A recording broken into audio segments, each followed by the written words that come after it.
days away from the Queensland election, and not surprisingly, crime and the cost of living have dominated the agenda for both major parties. An issue that hasn't received much attention is small business, an industry that employs millions of Queenslanders and millions of Australians. Rising costs have made it harder for these businesses to survive, which in turn means people are losing their jobs. Joining me now is a big advocate for the industry. He's known as the Coffee King of Australia. He's the founder and director of the Commune, Phillip Di Bella. Phil, thanks so much for your time.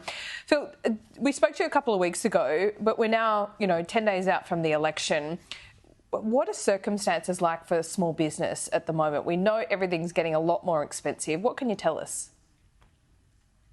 Yeah, good morning, Laura, and thanks for having me. Look, 10 days out, and we'll see, because Queensland needs to make some tough decisions. We have not seen any of the politicians come out and make any promises around small business or give it the attention it deserves. And I get that crime is obviously a big one, and it should be, and cost of living, which is part of small business. But what we're seeing is, you've got a million people employed in Queensland in small businesses. There's, 460,000 small businesses, and most of them are struggling. Certainly in the hospitality, where figures show only about 10% are making any profit, while the rest tread water or are losing money. And there's two sides to that. One is, obviously, I've been in this industry for 35 years, and it's the first time I've seen the cost of everything go up at the same time. That's, electricity, that's gas, that's insurances, that's everything. And then on the other side, we've got the worst disposable income levels we've ever seen, which means that people don't have the money to spend. So we're copying it from both sides, and it's not pretty. What do you need to hear from both the leaders at the moment? In the periphery, they're certainly got to be focused on small business, because it's the biggest employer across the state. But what do you need? Because we've spoken about red and green tape in the past. Inflation is a big issue. Yeah. But what are those specific policies that you want to hear more about? Yeah, look, at a state level, there's a couple of, things that need to be addressed. Payroll tax is a big one. There's three parts to payroll tax. Of course, it should have been abolished with the GST, but it wasn't, and no one was held accountable for that. Now they can't afford to get rid of payroll tax. Payroll tax was something that medium to big business paid. Now small business pays it. Why? Because in Queensland, the threshold's 1.3 million. Yeah. That was only addressed, last time when Campbell Newman was Premier in 2012. So there's been no reform around increasing that in line with the inflation of wages. So now you've got small business, if you've got 12 or 13 employees, you're paying payroll tax. The next part to payroll tax is that even if you're a business that is losing money, you still have to pay payroll tax. So how can you be charged for, employing people, but you're not making a profit in your business? And the last part to payroll tax is that most people don't realise, and we've had a lot of people get caught on this, is that your directorships are grouped.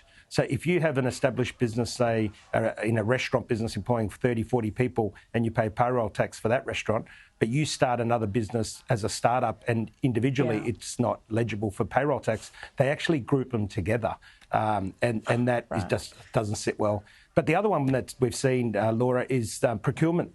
Recently we had an issue with Maloney Dairies waiting 6-7 months before they were told, no, you didn't get the tender, and the milk tender went out to a multinational rather than a local Queensland business. So what we're saying to Queensland government is, you want to help small business, put the policy in place that the Brisbane City Council has done. 80% of procurement has to come from a local business. They have to be paid within 7 to 14 days.